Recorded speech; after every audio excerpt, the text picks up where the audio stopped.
My mommy is sick, but she still goes to work, the little girl whispered, and the CEO broke down. The little girl slipped through the revolving doors, as if the wind itself had carried her in. Outside, glass towers clawed at a gray winter sky. And inside, the grand lobby of the Sterling corporate building gleamed with ruthless perfection, polished marble floors, towering steel columns, and the hum of power coursing through every echoing footstep.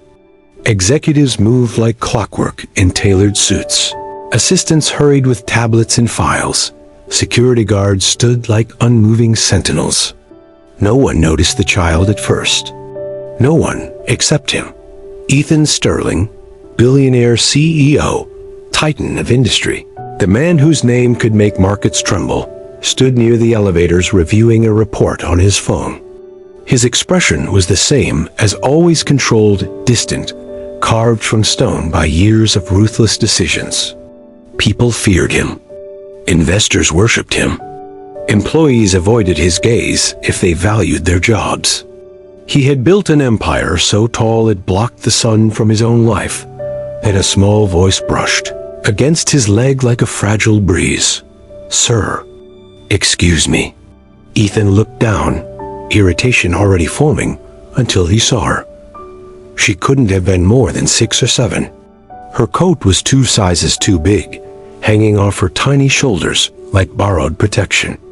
One sneaker's laces trailed loose behind her. Her dark hair was tied in uneven pigtails, and her fingers clutched a worn pink backpack as if it were the last solid thing in her world. Her eyes were wide, not with mischief, but with something far heavier. Worried. Security took a step forward. Ethan raised his hand without looking. The guards froze. "What are you doing here, little one?"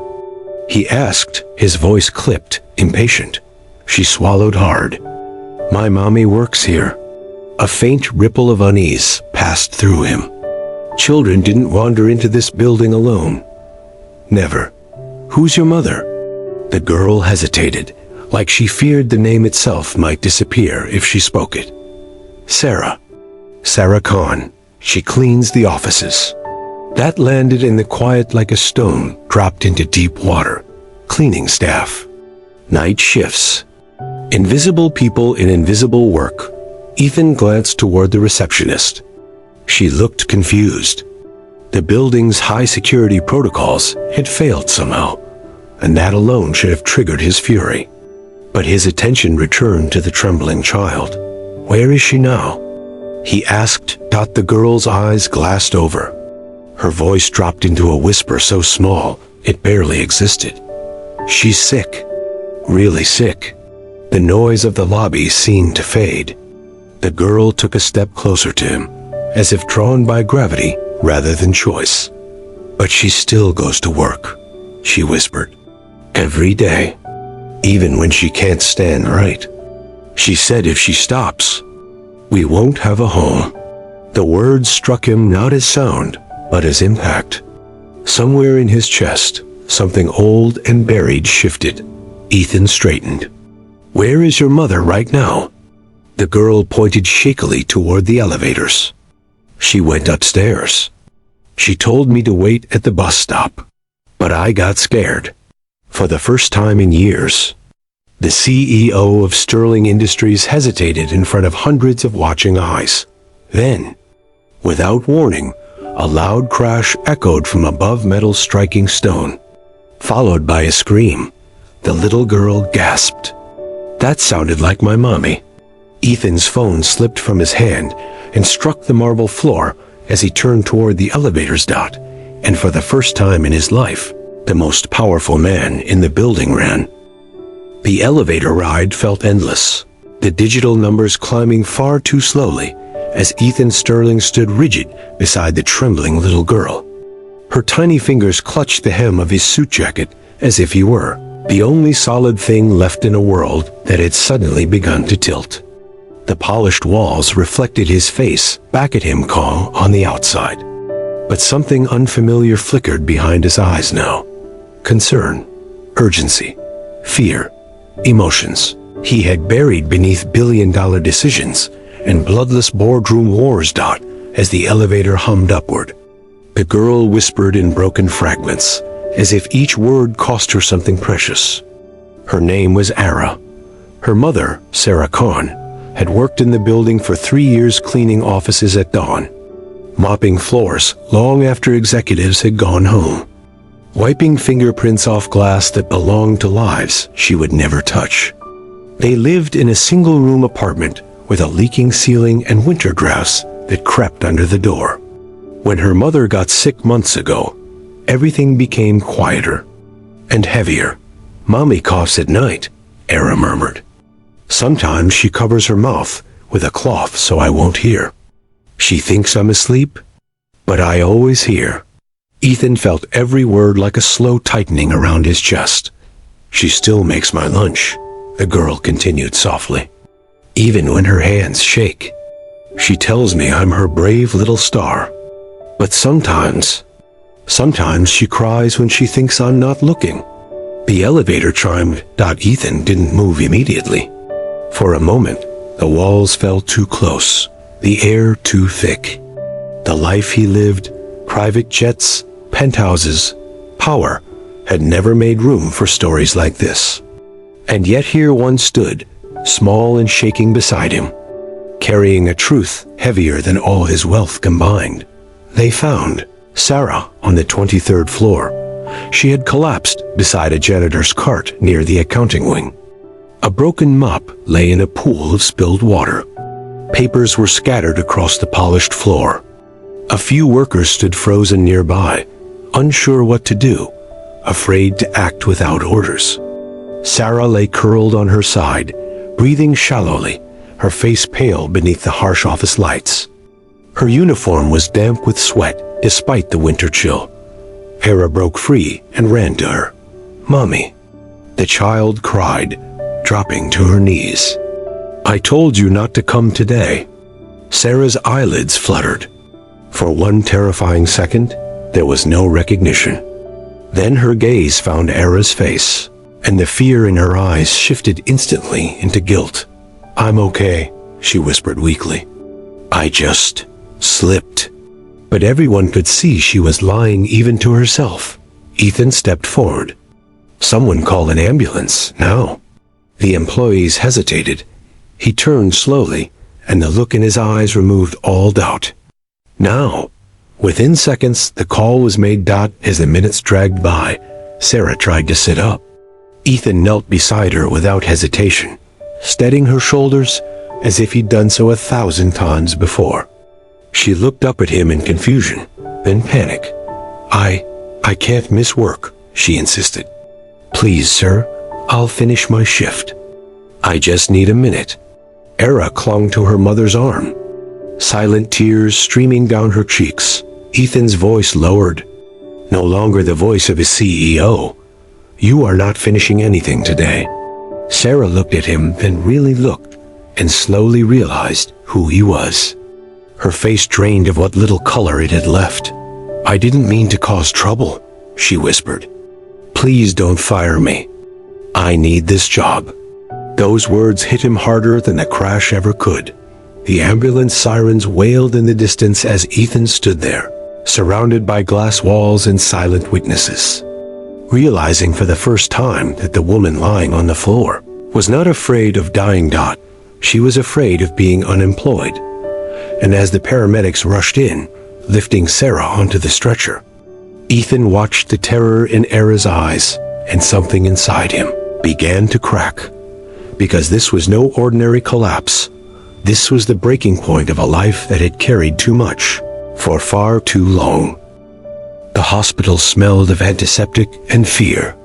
Bright white lights buzzed overhead as nurses rushed Sarah through sliding doors, her frail body swallowed by urgency and beeping machines. Era stood frozen in the hallway, her small fingers still curled as if her mother's hand were still inside them. Ethan watched her from a distance at first, unsure what to do with a child whose world was shaking apart in front of him. Minutes stretched into an hour. Then, too, Era sat on a plastic chair far too big for her, swinging her legs nervously. She hadn't cried again. Children who grow up afraid of losing everything learn not to cry too loudly. Ethan sat beside her, eventually awkwardly, his expensive suit looking painfully out of place against the chipped hospital wall. "She'll be okay," he said, though he had no idea if it was true. Era looked up at him with tired eyes. "She always says that too." A doctor finally emerged, his expression grave, eyes searching the hall before landing on them. "Are you family?" he asked. Era jumped to her feet. "That's my mommy." Ethan stood as well. "I'm with her." The doctor exhaled slowly.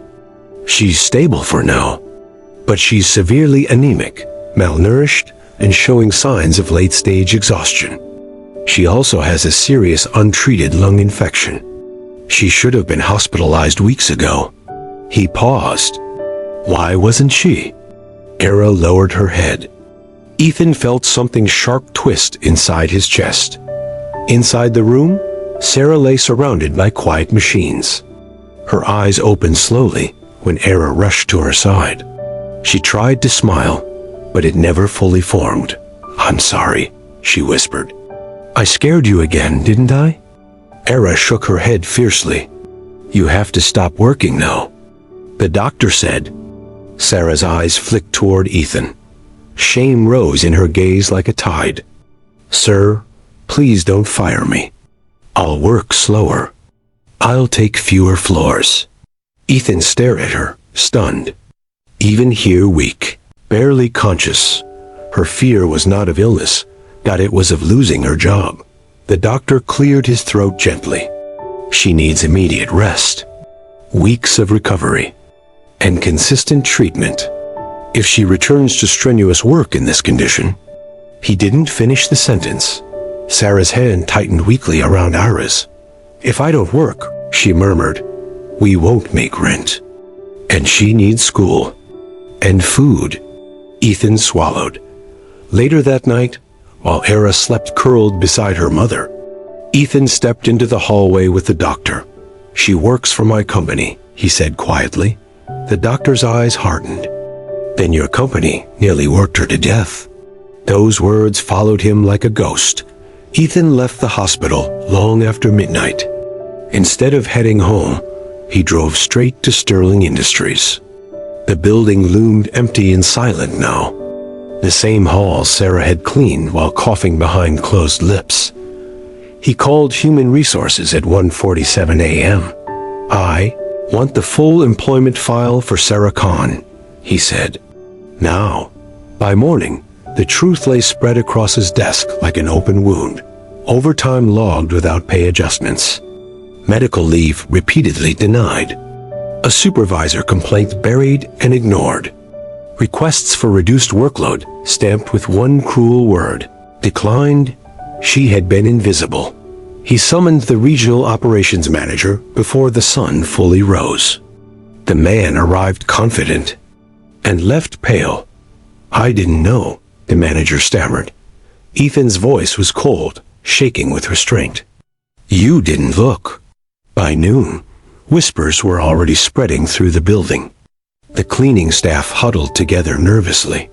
Supervisors avoided eye contact, and in a hospital room downtown, a little girl slept beside her sick mother. Unaware that the storm just beginning inside a towering glass empire had everything to do with her tiny whisper. But the truth was bigger than one heartless manager, because buried deeper in the system were policies that Ethan himself had approved years ago, and by the end of the day, he would be forced to face a shame no amount of money could erase. By the next morning, the Sterling building no longer felt like a monument of power to Ethan.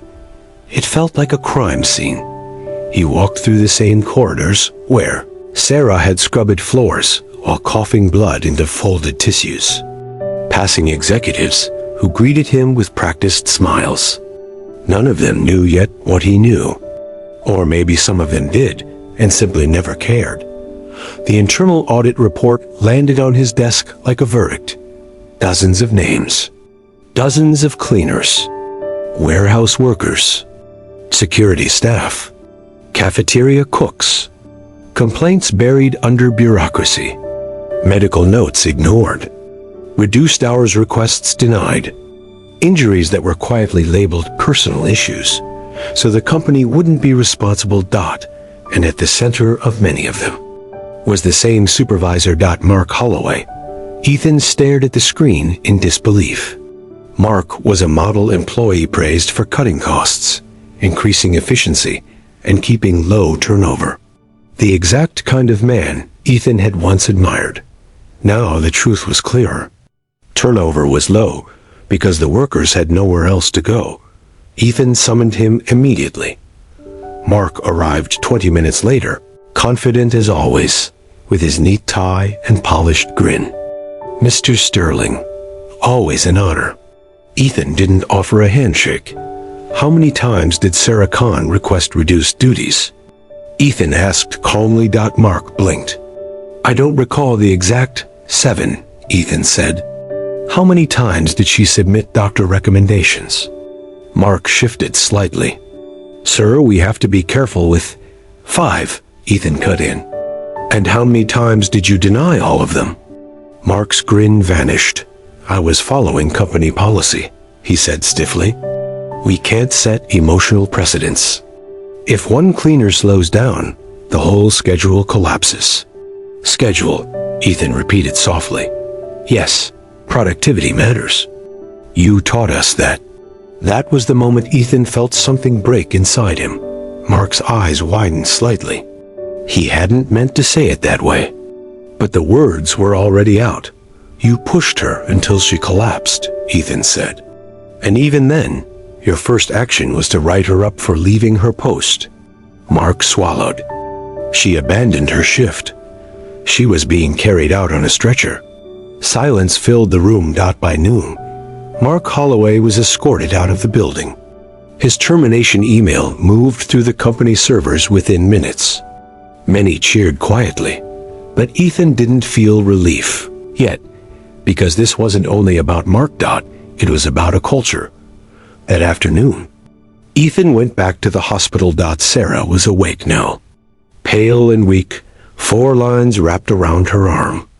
Era sat on the bed beside her, carefully spoon-feeding her soup like a tiny nurse. When Sarah saw Ethan, fear flashed across her face. Sir, am I fired? Ethan's voice cracked before he could stop it. No, you're not. Tears welled in Sarah's eyes, but not from joy, from disbelief. I don't understand, she whispered. You never should have been treated the way you were, he said quietly. Era looked between them. Does that mean Mommy can stay home now? Ethan nodded. As long as she needs? For the first time, the little girl smiled freely. But outside the room, a lawyer from Sterling Industries was already waiting. Sir, the legal counsel said carefully, if this becomes public, there could be serious consequences.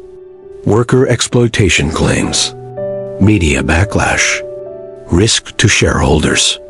Ethan stared through the glass into the hospital room, where a child gently wiped her mother's lips. Let it become public, he said. That night, Sarah's story broke across social media. A photo of a janitor on a stretcher, a little girl clutching her hand, and the caption, she kept cleaning while dying. The internet ignited. And by morning, protesters would gather at Sterling's gates. But what Ethan didn't know yet was that someone inside his own boardroom was already moving to destroy him for what he was about to do next. By sunrise, the world had turned against Sterling Industries. Protesters crowded the front gates, holding signs with trembling hands and furious hearts. We are not machines. Janitors are human. Sarah Khan deserved better. News vans lined the streets like vultures. Inside the glass tower, panic traveled faster than any elevator ever could. Ethan stood in his office, overlooking the chaos. For the first time since founding the company, the city below didn't look like a conquered prize. It looked like a mirror. His communications team begged him to release a carefully worded statement. His legal counsel demanded silence. His investors called non-stop. And then the board called an emergency meeting. The room was colder than usual when Ethan walked in. 13 executives. 13 faces he had trusted for years. Every one of them already seated, waiting. "Ethan," the chairman began smoothly, "this situation is spiraling. The public is emotional. The narrative is dangerous." "The narrative is true," Ethan replied. A woman at the far end leaned forward sharply. "Truth isn't what moves stock prices. Fear does." They presented him with charts, projections, projected losses in the hundreds of millions. Class action lawsuits. Government investigations. And then they slid a document across the table. A severance agreement. Stepped down quietly. Blamed the incident on rogue management. Distance the brand from him. Let the outrage pass. "You want me to walk away," Ethan said slowly, "so the company can pretend I was the problem." "You were the face," the chairman replied. "That's enough." Ethan laughed once low, hollow. "You're worried about reputation. I'm worried about people dying in silence." Silence slammed across the table. Then came the twist he never saw coming. "We already voted," the chairman said. "Effective immediately. You are suspended as acting CEO pending investigation." The words hit harder than any headline. Security stepped into the room. For the first time in his career, Ethan Sterling was escorted out of his own boardroom. By afternoon, the media exploded again, but this time with a different angle. Sterling CEO suspended amid worker exploitation. Scandal. The same public that had begun to praise Ethan's action now turned uncertain. Had he been exposed? Or sacrificed? At the hospital, Sarah watched the coverage in quiet confusion, while Era slept against her side. When the headline flashed across the screen, Sarah's hand began to shake. "Mommy," Era murmured sleepily. "Did we get the nice man in trouble?" That single question crushed Sarah's chest with guilt. She asked for a pen, her weak hands forming shaky words on a piece of paper. A note she wasn't sure she'd ever have the courage to give him. Meanwhile, alone in his darkened penthouse, Ethan sat without lights, the city flickering against the windows. He had lost the company he built, lost control of the narrative, lost the shield money had always provided, and yet he didn't regret it until his phone vibrat, unknown number. When he answered, a distorted voice spoke. "Walk away from the janitor and the investigation ends. Push again, and you'll lose more than a title." The call ended. Ethan stared at the phone, realization sinking into his bones. This was no longer a corporate dispute. It was a threat. And far across the city, in a quiet hospital room, a little girl slept unaware that the man who had run for her mother was now standing alone against an entire system, and powerful enemies who did not forgive disobedience. Ethan didn't sleep that night. The threat replayed over and over in his mind, each word tightening like a slow vice around his chest. Walk away or lose more than a title. For the first time since he was a boy, sleeping in a roach-infested apartment with a single mother who worked herself to exhaustion, he understood exactly what kind of fear had followed people like Sarah every single day, the fear that survival itself could be revoked at any moment. At sunrise, he made his decision. He went public. Without the board's approval, without legal filters, without corporate polish. He appeared on a live-streamed independent news broadcast. No makeup, no script. Just truth, raw and imperfect. "My company harmed its workers," he said directly into the camera. "Not by accident, by design, by rules I approved. And I will spend the rest of my life undoing what I helped create." The statement exploded across the world within minutes. The board panicked. Their lawyers scrambled. And the threats escalated. Ethan's accounts were frozen by noon. His security detail vanished by evening. Lawsuits stacked like falling dominoes. One by one, his protections fell away, revealing just how alone powerful men become once they stop being useful. That same evening, he returned quietly to the hospital. Sarah was stronger now, color slowly returning to her face. Era was drawing beside the bed with broken crayons someone had donated earlier that day. When Era saw Ethan, she jumped up. "You came back." Sarah lowered her eyes in shame. "Sir, I saw the news. I never wanted this." Ethan knelt in front of her. "You didn't take anything from me. You gave me back something I lost a long time ago." Sarah hesitated, then reached into the drawer beside her bed and pulled out the folded paper she'd hidden for days. Her hands shook as she gave it to him. It was a resignation letter. "I didn't want to cause more trouble," she whispered. "We will leave the city. I'll find another job. Somewhere quiet." Ethan read it once. Then he folded it slowly in half. "No," he said gently. "You won't run. And you won't disappear. That's what they've always counted on." Outside the hospital, protesters now gathered not just at Sterling, but at government buildings.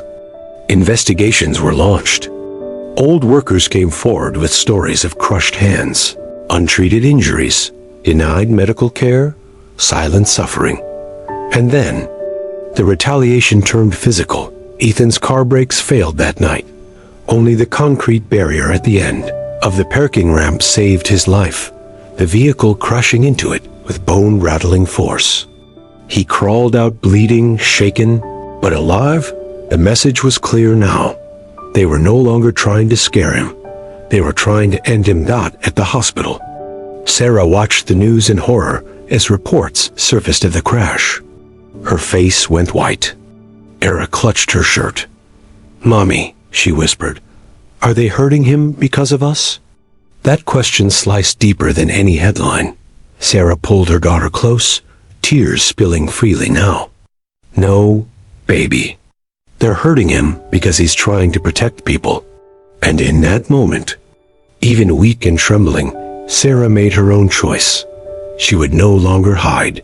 That night, she agreed to testify against Sterling Industries, against the board, against the system. A system that had tried to break her, and a system that, by morning, would learn just how dangerous a quiet janitor and a frightened little girl could truly be. When the truth finally stood up and spoke, the courthouse was overflowing before sunrise. Cameras lined the steps.